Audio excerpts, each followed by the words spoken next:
Le parti pris, c'est avec vous, Mélanie Luce. Bonjour. Bonjour. Vous êtes présidente de l'UNEF, l'Union nationale des étudiants de France, et on apprend ce matin qu'Emmanuel Macron va annoncer une sorte d'engagement. Alors ça s'appellera peut-être contrat jeune ou engagement garantie jeune, avec 500 € pour les jeunes qui sont carrément hors de tout circuit, c'est-à-dire ni formation ni emploi. Votre parti pris ce matin, c'est qu'il peut mieux faire ? Bien sûr, il peut beaucoup mieux faire. Déjà, par rapport aux objectifs à l'origine, on voulait toucher 1 million de jeunes. Là, on est sur 500 à 600 000 jeunes.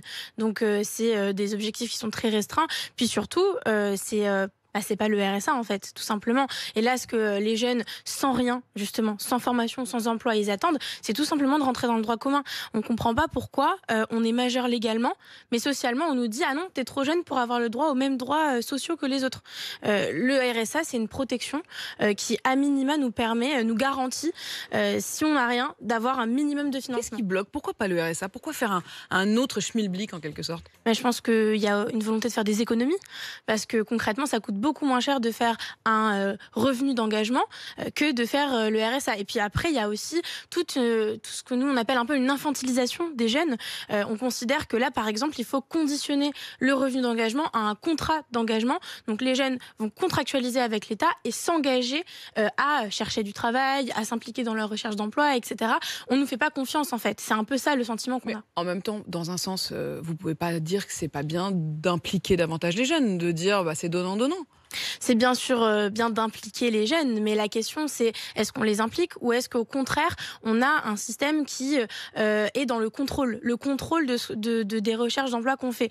On se retrouve dans un système très proche des allocations chômage en fait, sauf que nous c'est pour simplement avoir 500 € pour vivre, pour survivre même. On est dans une situation qui est critique et même pour avoir le droit de survivre en France, on doit justifier qu'on cherche du travail. Bien sûr qu'on cherche du travail, personne ne veut vivre avec 500 € par mois. Ce contrat d'engagement ou cette garantie d'engagement, c'est quoi la différence avec la garantie jeune justement qui existe déjà, Pierrick ? Le service politique d'RMC s'est renseigné, très peu de différence a priori, si ce n'est le nombre de jeunes concernés, 500 à 600 000 vous le disiez, pour le contrat d'engagement contre 200 000 aujourd'hui pour la garantie jeune, mais le gouvernement avait pour l'ambition de toucher 1 million de jeunes à la base.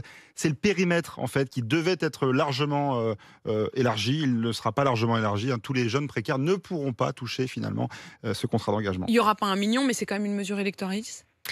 Bon, alors, nous, de toute façon, on n'est pas tellement dans un débat est-ce que c'est électoraliste ou pas. La question, c'est est-ce que ça sert aux jeunes ? Alors qu'on touche 500 000 au lieu de 200 000 jeunes, bien sûr, c'est positif. Par contre, tous ces jeunes-là, dès qu'ils auront dépassé les 18 mois, la garantie jeune aujourd'hui, c'est 18 mois où ils peuvent avoir accès à cette aide, derrière, ils se retrouveront sans rien.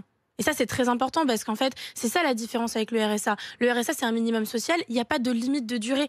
Là, on dit aux jeunes, vous avez 18 mois. Ça sera sur 1 an. Peut-être 18 mois, mais c'est même pas encore tout à fait sûr. Voilà, c'est quelque chose qui est en débat. Et le gros problème aussi, c'est que c'est quelque chose qui se fait sans discuter avec les jeunes. C'est-à-dire qu'on fait une mesure pour les jeunes.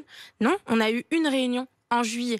Mais là, on est quand même 4 mois plus tard, il y a une annonce qui est faite qui n'a rien à voir avec ce qui a été discuté. Vous n'avez pas du tout été mise autour de la table régulièrement depuis ? Pas du tout. Et par ailleurs, quand on a le Premier ministre qui a reçu les différents syndicats pour échanger sur la question du revenu d'engagement en septembre, c'était les syndicats professionnels. Donc ceux qui représentent les travailleurs. Et pas les syndicats des jeunes. Exactement. Alors que si on veut parler aux jeunes, il faut parler aux organisations qui les représentent.